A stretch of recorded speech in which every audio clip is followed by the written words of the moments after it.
Everything starts with a thought. Or actually, I'll take you back. Starts with an idea. Everything. When the idea matures and ripes, the idea turns into a thought. When the thought matures and ripes, turns into a word.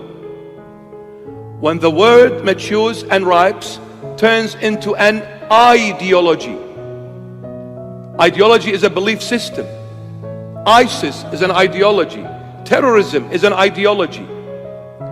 When an ideology ripes and matures, turns into a philosophy. When philosophy ripes and matures, turns into a way of living. So the way I live now, it all began with an idea.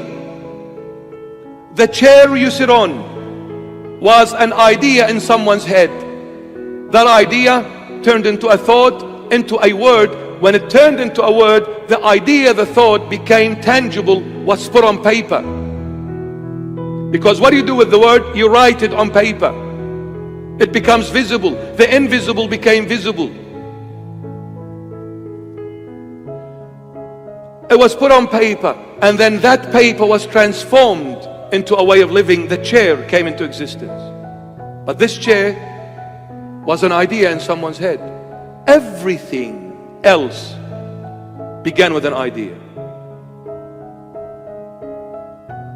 If you follow through with it, you'll end up living that idea.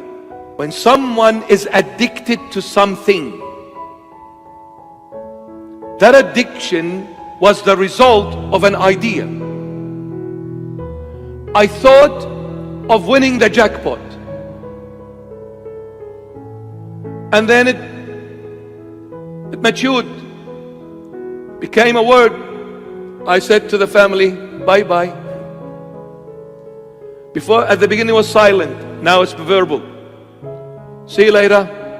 And I drove, and I went, and I won the best jackpot. My pockets were emptied, and I came out of there sounding like the Thomas Tank. Toot, toot.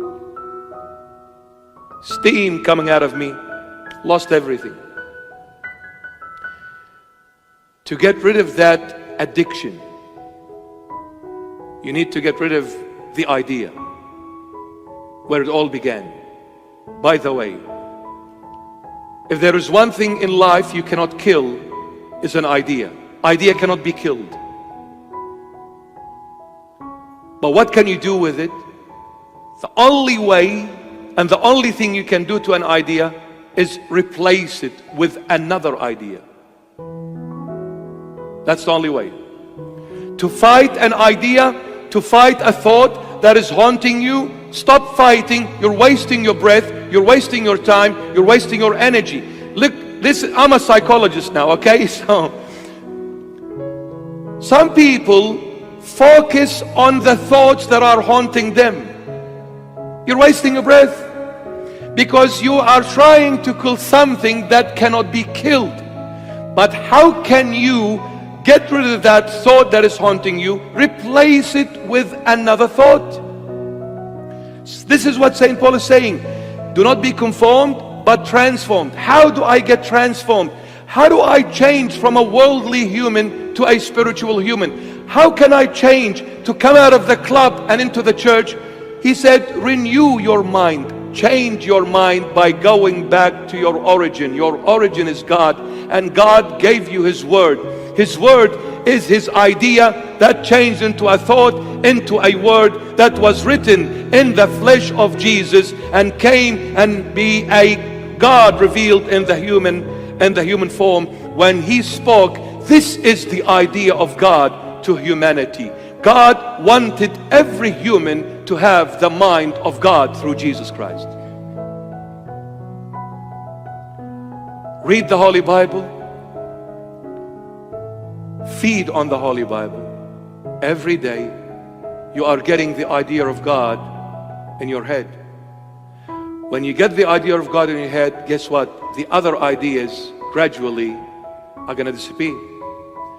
Because an idea can only be replaced by another one.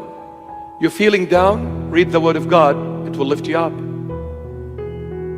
You're being haunted by evil thoughts, bring the Word of God, which is holy and pure. It will vanish. It will make sure that every evil thought will perish and vanish. It will decimate it all. And as you continue reading the Word of God, guess what? Before you know it, you'll start talking like God. Before, every second word was a foul word. Now, every word is pure. And it doesn't take an effort now. Before, I used to really make an effort to behave. Now I don't need to think about it, because my head, I just filled it with all the thoughts of God. So I don't need to think what's going to come out, because what's going to come out is pure, because it is filled with God's thoughts. So next time, your language will be like Jesus. Get busy with the Word of God. Don't just park the Holy Bible somewhere on a shelf or somewhere in a drawer. Don't park it there. Grab it. Read it.